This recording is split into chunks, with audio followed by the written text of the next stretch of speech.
విజయసాయి రెడ్డికి అతిపెద్ద ఎదురు దెబ్బ అయితే తగిలిందని చెప్పొచ్చు. తన కుమార్తె నేహారెడ్డి వైసీపీ అధికారంలో ఉన్న సమయంలో విశాఖలో విజయసాయి రెడ్డి కబ్జాల గురించి మనందరికీ తెలుసు.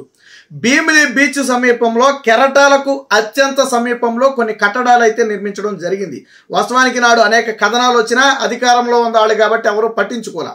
ఆ తర్వాత ఎప్పుడైతే కూటమి ప్రభుత్వం అధికారంలోకి వచ్చిందో దీని మీద కోర్టుకు వెళ్ళడం జరిగింది, అక్రమ కట్టడాలు కూల్చివేయాలని. ఇదే సమయంలో విజయసాయి రెడ్డి కుమార్తె కూడా కోర్టుకు వెళ్ళింది వాటిని కూల్చకుండా స్టే ఇవ్వాలని. కానీ దీని మీద పూర్తి స్థాయి విచారణ చేసినటువంటి హైకోర్టు నేహారెడ్డి మీద ఆగ్రహం వ్యక్తం చేసింది. అంటే అధికారం ఉంది కదా అని మీ ఇష్టం వచ్చినట్లు ఇలా సముద్ర కెరటాలకు ఆనుకుని కట్టడాలు ఎలా నిర్మిస్తారు, అసలు మీకు ఎవరు అనుమతులు ఇచ్చారు, ఇది ఖచ్చితంగా అక్రమ నిర్మాణమే, దీన్ని ఉంచడం కుదరదు, తక్షణమే కూల్చివేయాలి అని చెప్పి జీవీఎంసీ అధికారులకు కోర్టు ఆదేశాలు కూడా ఇచ్చింది. వాస్తవానికి దీని మీద విశ్వ ప్రయత్నం చేసింది కానీ ఆ విజయసాయి రెడ్డి కానీ ఆ కూతురు నేహారెడ్డి కానివ్వండి అడ్డుకోవడానికి విశ్వ ప్రయత్నం చేశారు రకరకాల కారణాలతో. బట్ హైకోర్టు మాత్రం ఎట్టి పరిస్థితుల్లో ఈ అక్రమ నిర్మాణాన్ని ఉంచడం కుదరదు, ఖచ్చితంగా కూల్చివేయాలని ఆదేశాలు ఇచ్చింది. అయితే జీవీఎంసీ అధికారులు కేవలం పై నిర్మాణాన్ని మాత్రమే కూల్చివేసి ఏదైతే భూమిలోకి 4-5 అడుగుల లోతు గోడలు కట్టేటప్పుడు కింద కడతాం కదా, సో ఆ నిర్మాణాలన్నీ కూడా వదిలేశారు. దాని మీద మరొకసారి ఆ మూర్తి యాదవ్ జనసేన కార్పొరేటర్ అయితే కోర్టుకు వెళ్ళడం జరిగింది.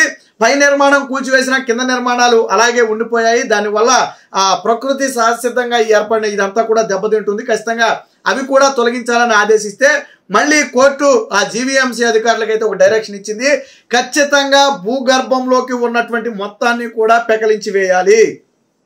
భీమిలి బీచ్లో ఎటువంటి సిమెంట్ కానీ కాంక్రీట్కి సంబంధించిన ఎంత కూడా అక్కడ ఉండకూడదు, ఆ మొత్తాన్ని కూడా క్లియర్ చేయాలని చెప్పడంతో పాటు దానికి అయ్యే ఖర్చు, వాస్తవానికి అది కొద్ది ఖర్చుతో కూడుకున్న వ్యవహారం, అంత ఈజీగా ఏం అవ్వదు, దానికి కొద్ది ఖర్చు అవుద్ది.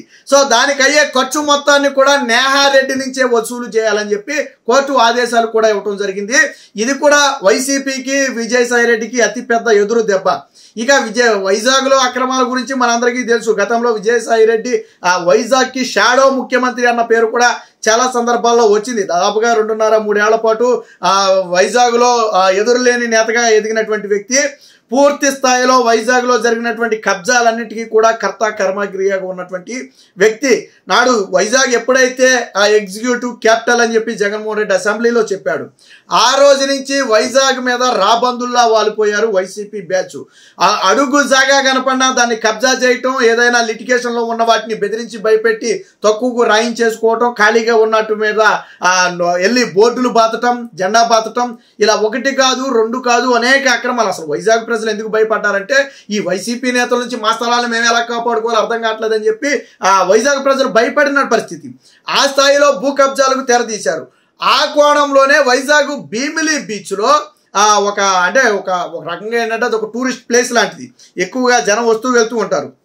ఆ ప్లేస్లో సిజెడ్ఆర్ నిబంధనలకు విరుద్ధంగా విజయసాయి రెడ్డి కుమార్తె నేహారెడ్డి ఒక నిర్మాణాన్ని ప్రారంభించింది.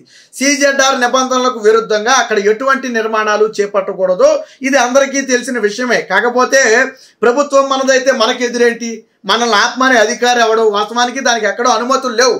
కోర్టు దగ్గరికి వెళ్ళి స్టే ఏమని అడిగినప్పుడు కూడా కోర్టు ఏమని అడిగింది అంటే అసలు మీకు అనుమతులు ఇచ్చిన ఎవడో అనుమతులు చూపించండి అంటే వీళ్ళ దగ్గర అనుమతులు లేవు, వీళ్ళ దగ్గర ఎవరి అనుమతులు లేవు. జీవీఎంసీ అనుమతులు కానివ్వండి లేదా ఇతర శాఖలకు సంబంధించిన అనుమతులు కానివ్వండి అక్కడ నిర్మాణానికి ఎవరు ఇవ్వాలి. అసలు సిజెడ్ఆర్ నిబంధనలకు విరుద్ధంగా ఏ అధికారి అనుమతి ఎవడు ఇస్తే ఆడిపోతాడు, తర్వాత ఇవ్వలేదు. కానీ అధికార బలం ఉంది, వాళ్ళ ధైర్యం ఏంటంటే ఇంకొక 10-15 ఏళ్ల పాటు మనమే అధికారంలో ఉంటాం, మన జోలికి ఎవడూ రాడు కాబట్టి మనం ఆడిందే ఆట పాడిందే పాట అని వీళ్ళు అనుకున్నారు. ఆ రోజు ఎవరు కూడా కోర్టుకు వెళ్ళే ధైర్యం కూడా చేయలే, ఎందుకనంటే వీళ్ళు బతకనెత్తారా ఎల్లోనే బతకనెవరు కాబట్టి ఆ రోజు ఎవరు కూడా ధైర్యం చేయలే. బట్ ఎప్పుడైతే కూటమి ప్రభుత్వం వచ్చిందో, యాక్చువల్లీ గత నెల 4వ తారీఖునే ఈ నెల 4వ తారీఖున దాని నిర్మాణాలు కూల్చివేయాలని హైకోర్టు చాలా స్పష్టంగా చెప్పింది. కోర్టుకి వెళ్ళినటువంటి నేహారెడ్డికి కూడా హైకోర్టు అక్షంతలు వేసింది. అసలు ఎలాగ మీరు వాటి మీద స్టే ఇమ్మని అడుగుతున్నారు, అవి పూర్తిగా నిబంధనలకు విరుద్ధం, మీవే కాదు అక్కడ ఎవరివి ఉన్నా ఖచ్చితంగా కూల్చాల్సిందే, మీరు స్టే అడిగే కనీస అర్హత కూడా మీకు లేదు, ఎటువంటి అనుమతులు లేకుండా మీరు సముద్రపు అలలకు అతి సమీపంలో నిర్మాణాలు చేపట్టారు అంటే అసలు మీ ఉద్దేశం ఏంటి అని చెప్పి కోర్టు గట్టిగా అక్షంతలు వేసింది నేహారెడ్డికి. దాంతో ఇక గత్యంతరం లేక తప్పని పరిస్థితుల్లో వాళ్ళు వదిలేశారు. కానీ అప్పుడు కోర్టు అసలు ఛాన్స్ ఇవ్వాల, విజయసాయి రెడ్డి కానీ నేహారెడ్డి కానీ ఛాన్స్ ఇవ్వాల. జీవీఎంసీ అధికారులకు ఒకటే ఆదేశం, ఎట్టి పరిస్థితుల్లో టైం పీరియడ్ కూడా ఇచ్చింది, ఈ లోపు కూల్చివేయాలనేది టైం పీరియడ్ కూడా ఇచ్చినట్టుంది అప్పట్లో. మీరు ఇమీడియట్గా కూల్చివేసి ఆ నివేదికను కూడా కోర్టుకు సమర్పించాలని చెప్పి జీవీఎంసీ అధికారులను ఆదేశిస్తే జీవీఎంసీ అధికారులు వెనువెంటనే రంగంలో దిగి ఆ నిర్మాణాలన్నీ కూడా కూల్చివేశారు. బట్ దానికి సంబంధించి పై నిర్మాణాలు అయితే కూల్చివేశారు. ఓకే, అంతా గ్రౌండ్ లెవెల్ వరకు బాగానే ఉంది. బట్ భూమి లోపల ఏదైతే 3 పక్కల గోడ కట్టడానికి భూమి లోపల పిల్లర్లాగా వేశారు, మొత్తం కూడా కాంక్రీట్తో.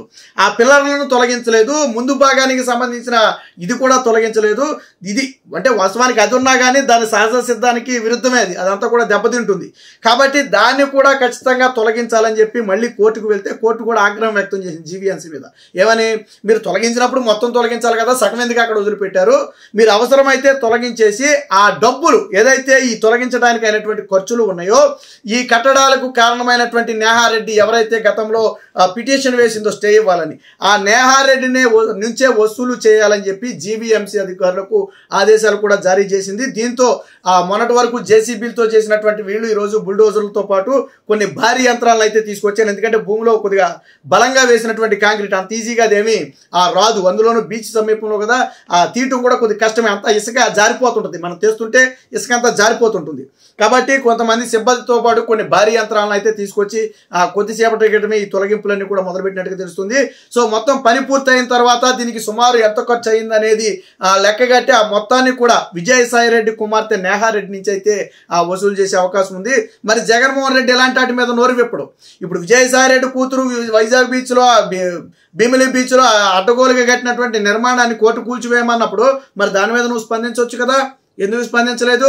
విజయసాయిరెడ్డి అన్ని విషయాల మీద ట్విట్టర్లో స్పందిస్తాడు కదా, మరి ఎందుకు తన కూతురు అక్రమ నిర్మాణాలు కూల్చివేస్తుంటే దాని మీద ఎందుకు స్పందించాలి?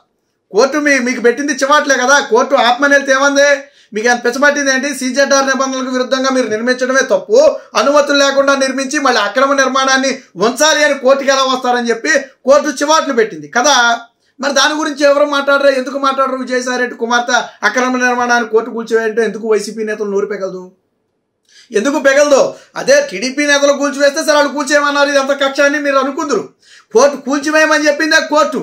అసలు ఎన్ని రోజులు దాన్ని ఎలా ఉండనిచ్చారు, దాన్ని ఎందుకు కట్టనిచ్చారు, అధికారుల మీద కూడా చర్యలు తీసుకోవాలి అసలు గట్టిగా మాట్లాడితేనని చెప్పి కోర్టు ఆగ్రహం వ్యక్తం చేసి కూల్చేయమంది. అక్కడే బయటపడింది కదా మీ కబ్జాల భాగవతం. ఇది వైజాగ్ బీచ్ కాబట్టి సరిపోయింది. అదే ఇతర విషయాల్లో అయితే కోర్టు అంత స్పీడ్గా ఇన్వాల్వ్ అవ్వదు, ఎందుకంటే దాని మీద పూర్తి స్థాయి విచారణ రావాలి, దానికి నివేదికలు రావాలి, అంత తతంగం ఉంటుంది. బట్ ఇది బీచ్ కాబట్టి సీజెడ్ఆర్ నిబంధనలకు విరుద్ధం ఉందా కాబట్టి కోర్టు వెంటనే దీని మీద రియాక్ట్ అవ్వడం జరిగింది. జగన్మోహన్ రెడ్డి అన్నాడు కదా అప్పట్లో ప్రజావేదిక కూల్చేసి మేము అక్రమ నిర్మాణాలు కూల్చేస్తామని. మరి విజయసాయిరెడ్డి కూతురు వైజాగ్ భీమిలి బీచ్లో కట్టింది ఏంటి, అక్రమ నిర్మాణం కాదా? ఈరోజు మొత్తంగా ఆ ఎంటైర్ వైసీపీ పార్టీతో పాటు విజయసాయిరెడ్డితో పాటు వాళ్ళందరికీ కూడా ఇది ఒక రకమైన చెంపపెట్టు. ఇది కేవలం శాంపుల్ మాత్రమే. ఇలాంటి అక్రమ కట్టడాలు వైజాగ్లో విజయసాయిరెడ్డి కుమార్తెకు అనేకం ఉన్నాయని చెప్పి ఇప్పుడు ఆరోపణలు కూడా వస్తున్నాయి. తక్షణమే వాటిని కూడా కూల్చివేయాలి. ఎవరు ఆక్రమించినా ఆక్రమణలు ఖచ్చితంగా తప్పే.